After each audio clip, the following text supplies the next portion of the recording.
የሮም አደባባይ በኢትዮጵያውያን ተወረረ። የድል ነጋሪት ተጎሰመ። አረንጓዴው ጎርፍ ተደገመ። ማንም ያላሰበውን ድል ኢትዮጵያውያን አትሌቶች አጣጣሙት። ወርቅ፣ ብር፣ ነሐስ ወደ ሀገራችን ገባ። የኢትዮጵያ አትሌቶች ኮርተው አኮሩን። እንኳን ደስ ያላችሁ፣ እንኳን ደስ አለን።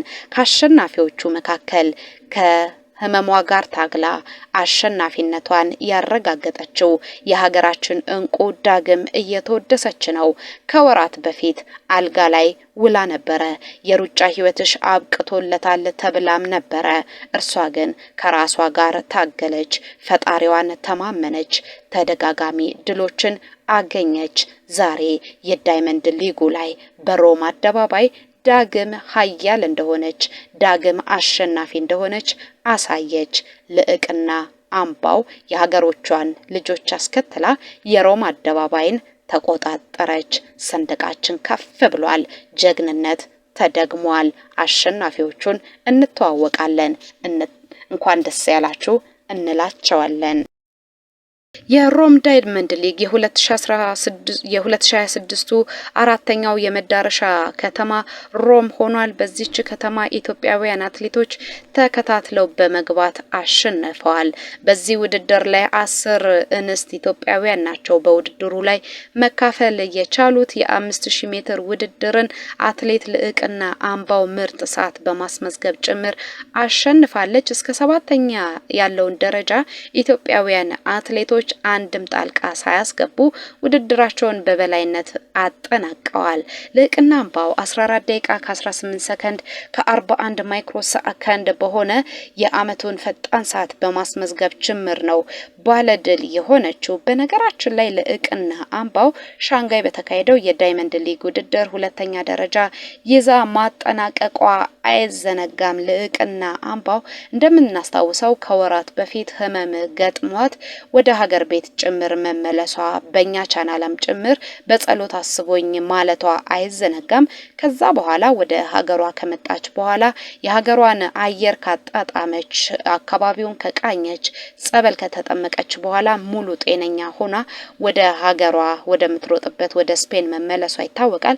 ከዛ በኋላ አስገራሚ የሚሆኑ ድልና ውድድሮችን አድርጋለች። ያሁኑ የዳይመንድ ሊግ ውድድሯ ደግሞ እጅግ አንጸባራቂው እጅግ የማይገመተው ውጤቷ ሆኖ ተጠናቋል። ልዕቅና አምባን ተከትለው ሌሎች ኢትዮጵያውያን አትሌቶችም የ2ኛ ደረጃን እስከ 7ኛ ያለውን በመያዝ ውድድራቸውን አጠናቀዋል። ስለነሱ ደግሞ እንንገራችሁ።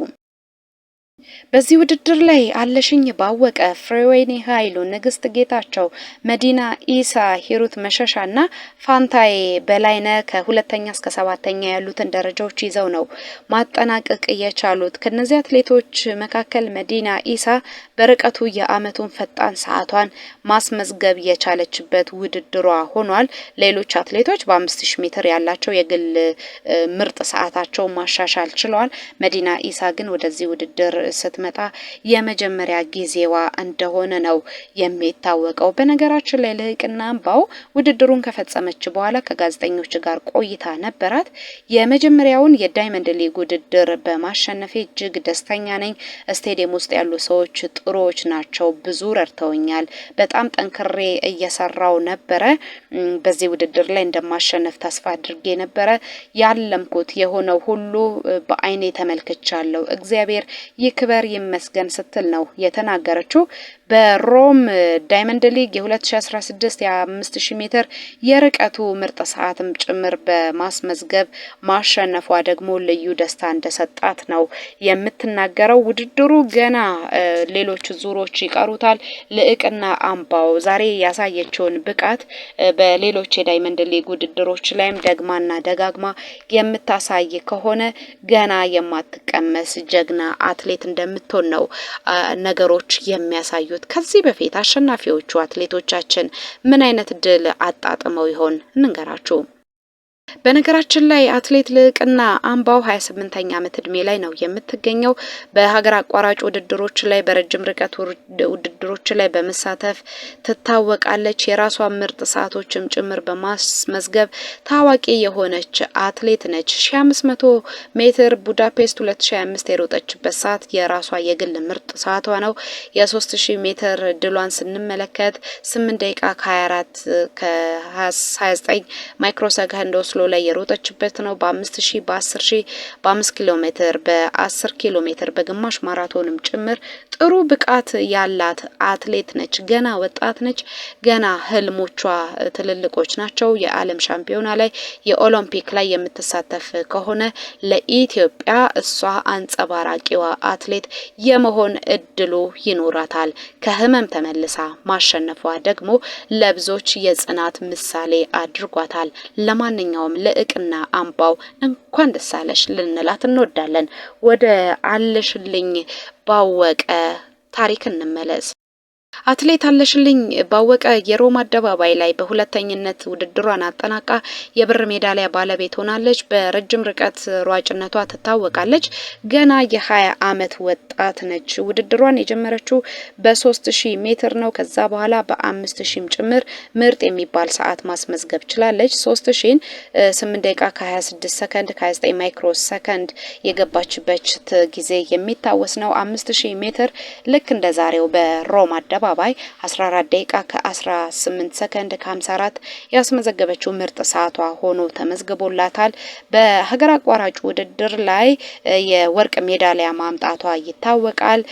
ከ20 ዓመት በታች ሻምፒዮና ላይ ሊማ ላይ በተካሄደው የ2024 ውድድር በ3000 ሜትር ሀገሯን የሚያኮራ ድንቅ ብቃት ማስመዝገብና ማሸነፍ የቻለች አትሌት ነች። ከ800 ጀምሮ እስካሁን የደረሰው ብቃቷ ተስፋ የሚጣልባት የሀገራችን ድንቅ አትሌት ስለመሆኗ ይመሰክራል።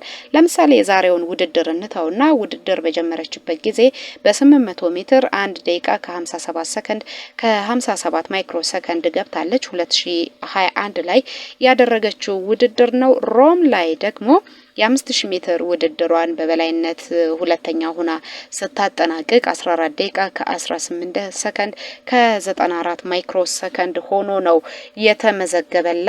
ይህቺ አትሌት ድንቅ አትሌት ስለመሆኗ እያስመዘገበች ነው የምትገኘው። ለማንኛውም በውድድሩ 3ኛ ደረጃን ይዛ ወደ አጠናቀቀችው አትሌታችን እንለፍ። ፍሬወይኒ ኃይሉ ናት። ፍሬወይኒ ኃይሉ በነገራችን ላይ ከቅርብ ጊዜ ወዲህ ድንቅ ብቃታቸውን እያሳዩ ከሚገኙ የሀገራችን ድንቅ አትሌቶች መካከል አንዷ ሆናለች። 2500 ሜትርን ግላስጎ 2024 ላይ ሮጣ የወርቅ ሜዳሊያ ያመጣችበት ጊዜ የሷ ድንቅ ጊዜ ነበረ። ናንጂንግ ላይ 2025 በ3000 ሜትር ድጋሜ የወርቅ ሜዳሊያን አምጥታለች። ቤልግሬድ ላይ 2022 በ800 ሜትር የብር ሜዳሊያ ማምጣቷ ይታወቃል። 2023 ላይ ሪጋ ላይ በ1 ማይል የሩጫ ውድድር የብር ሜዳሊያ ባለቤት መሆኗ የቅርብ ጊዜ ትውስታችን ነው። ፍሬወይኒ ኃይሉ የ2020 የቶኪዮ ኦሎምፒክ ተሳታፊ እንደነበረችም እናውቃለን። 5ኛ ሆና ነው ውድድሯን ያጠናቀቀችው። ከጊዜ ወደ ጊዜ ራሷን እያሻሻለች የአሯሯጥ ብቃቷንም እያዘመነች በአትሌቲክሱ ላይ መንገስ የቻለች የሀገራችን የምንጊዜ ምርጥ አትሌት የመሆን ደረጃ ላይ የደረሰች አትሌት ነች። ጀግኖቻችን ሮጠው አኩርተውናል። የሚገርመው ከ1ኛ እስከ 7ኛ ያለውን ደረጃ ሁሉ ተቆጣጥረው ማሸነፋቸው አጀብ የሚያሰኝ ጉዳይ ነው። የሚያስገርም ብቻ ሳይሆን የማይታመንም ውድድር አድርገው ነው እንግዲህ ታሪክ እየሰሩ የሚገኙት አትሌቶቻችን። በተለይ በሴቶቹ እያገኘን ያለነው ጉዳይ እጅግ አስደሳች ነው። የቅርብ ጊዜ አሸናፊነታቸውን እንኳን በምንመለከትበት ጊዜ የፊላደልፊያን ውድድር ማየት እንችላለን። አለምናት ዋሌ 1ኛ ሆና ውድድሯን ስታጠናቅቅ የነበራትን ብቃት የነበራትን የልበ ሙሉነት መመልከት እንችላለን። በዛው በፊላደልፊያ በተካሄደው ውድድር ላይ አብርሃም ስሜ የወርቅ ደረጃ የተሰጠው ያለፈውን ውድድር በሁለተኝነት ማጠናቀቁ ይታወቃል። አትሌቶቻችን በሮጡበት ርቀት ሁሉ የትም ይወዳደሩ በአሸናፊነት እኛን ከፍ አድርገው እየተመለሱ ነው። ክብር ለሀገራችን አትሌቶች፣ ጀግናዎች ናቸው ልንላቸው እንወዳለን። ጀግኖች እንላለን። አሁንም ድል ለሀገራችን፣ ድል ለኢትዮጵያችን፣ ክብር ለአረንጓዴ ቢጫ ቀይ ባንዲራችን። አበቃ።